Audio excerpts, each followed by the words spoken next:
The chimney here that's pictured behind me is the site of one of the strangest mysteries in the true crime world. This was the location of where 18-year-old Joshua Maddox was found. To give you a bit of backstory about what makes this so strange is that Joshua went missing and his family never understood why. But this was in 2008, and the body was not discovered until 2015. The person who owns this abandoned cabin was going to demolish it when they knocked down the chimney, and that is where they found the body. Crammed inside, upside down in fetal position, were the skeletal remains of Joshua Maddox. By the way, if you're looking for a longer episode on this, we're probably going to cover it on Creep Time that you can always go listen to using the link that's right in my bio. What was so odd about the Joshua Maddox case is that the investigators ruled that this was some kind of an accident, that he had crawled down the chimney to break into this cabin for an unknown reason. There were several things with that story that didn't add up. One is to focus back on this chimney because the chimney had a grate on top of it, which would have made it impossible for someone of Joshua's size to get inside the chimney. Even stranger than that, Joshua was found inside the chimney wearing only his t-shirt. The rest of his clothing had been removed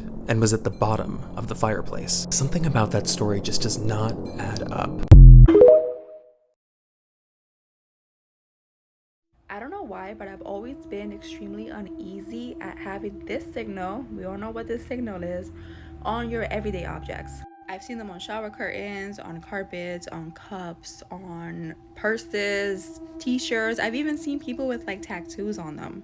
Whether there's a planchette involved or not, Ouija boards of any kind and on any surface are a bridgeway or a portal in between this life and the afterlife. Just being in the possession of one is already an invitation of having something around you that you may not necessarily want. Now, can you imagine carrying them on you on your everyday objects? Even if the intent is not there, it is still there because you're essentially still carrying this thing around. And walking around with this thing at all times, or even in your home, is essentially a beacon letting all of these negative, really malicious things know that they can come to you in the event that they want to communicate. This whole alien UFO thing is getting really, really weird. Check out this latest sighting. What the fuck? Bitch, what? Hey, what the fuck? What the fuck? Ever since it was confirmed that aliens are real, we're getting more and more creepy sightings. A lot of people think that this is part of Project Bluebeam.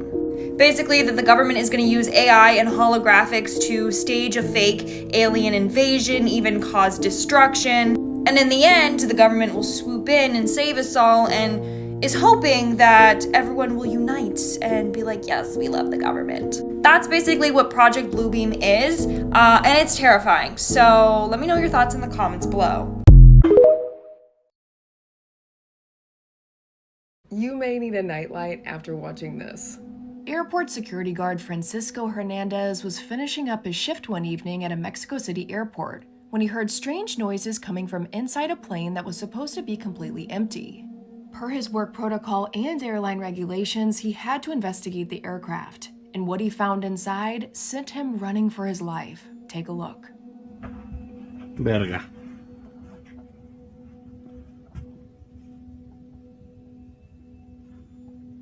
¿Qué fue eso?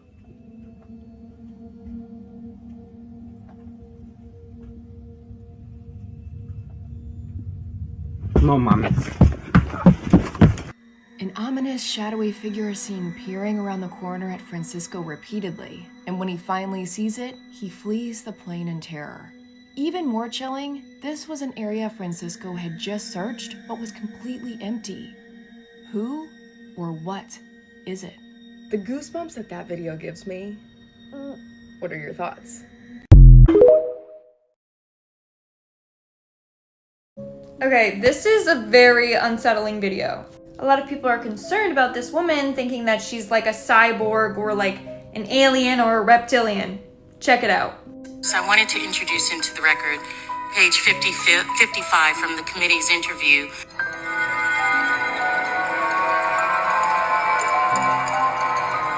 First, I wanted to introduce into the record page 55 from the committee's interview with FBI employee.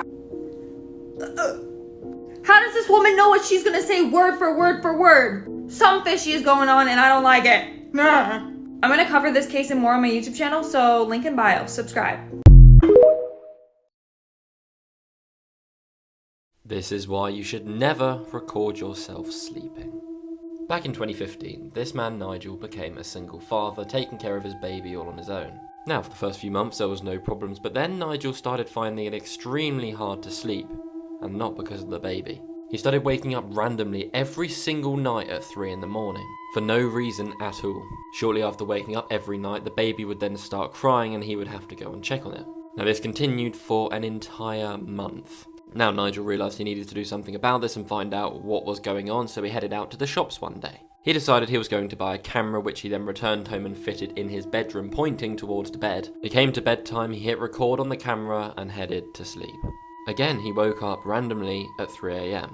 This time, the baby didn't cry, so he headed straight back to sleep, knowing that the camera was set up and would capture whatever was going on. The morning came and he went to check the camera footage. That's when he noticed a large shadowy figure standing in his corridor, right by his door. The figure just stood there for minutes, not moving a muscle. He then decided to check the baby monitor, which he wishes he never did. At 3 AM, he saw a figure standing over his child's bed. The figure was just standing there, staring over the cot and peering inside. He then realised the figure looked familiar, almost like his wife, who he had murdered 2 months earlier. This college dorm room is so haunted they had to permanently close it to students. This is Ohio University's room 428. The only known case where an American university sealed a dorm is room 428 in Wilson Hall at Ohio University. Students aren't allowed to so much as step foot inside that room, and for good reason. You gotta hear this. 428 is permanently closed due to the numerous reports of hauntings and dangerous paranormal activity in the room.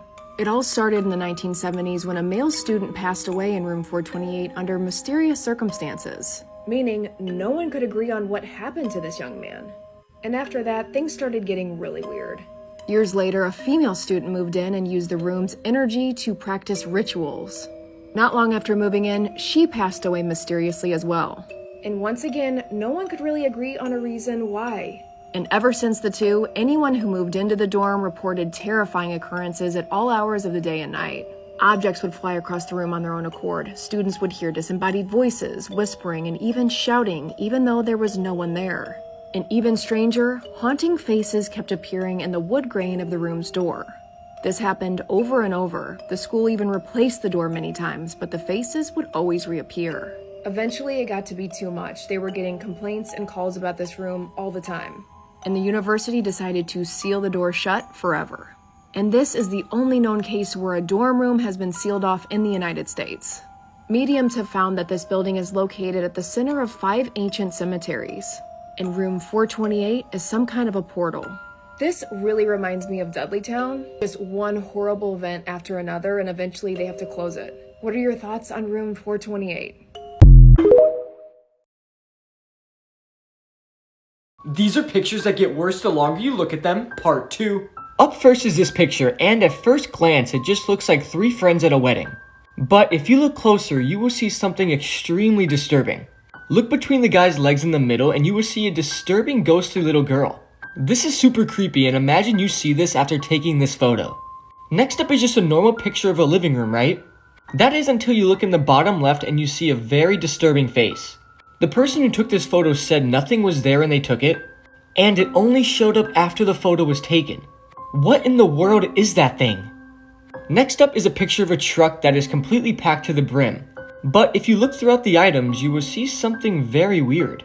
In the back of the truck, you can see the head of a little boy peeking out. Which raises the question, is this kid kidnapped? Next, take a look at this picture of this girl on her bed. Nothing out of the ordinary, right?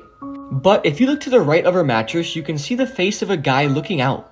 I would immediately move out of my house if I took this photo. Finally is this picture. And promise me, the longer you look at this, the more disturbing it will get. So do me a favor right now and pause the video and let me know what you see in this photo. Because trust me, there's a lot to unpack. Is time travel possible? Well, according to physicists, time travel is possible. Yeah, it has been proven using technology, but it will not be possible for us humans to time travel because we will turn into mist with that flying and that speed to time travel. We need to travel faster than the speed of light, which I think our bodies cannot handle. But theoretically speaking, yes, it is possible. What is your biggest fear in your life, and why is your biggest fear? Can you see me breathing? Standing here without you, and I can see it's midnight. And can I live without you? Can you see me breathing? Standing here without you, and I can see it's midnight.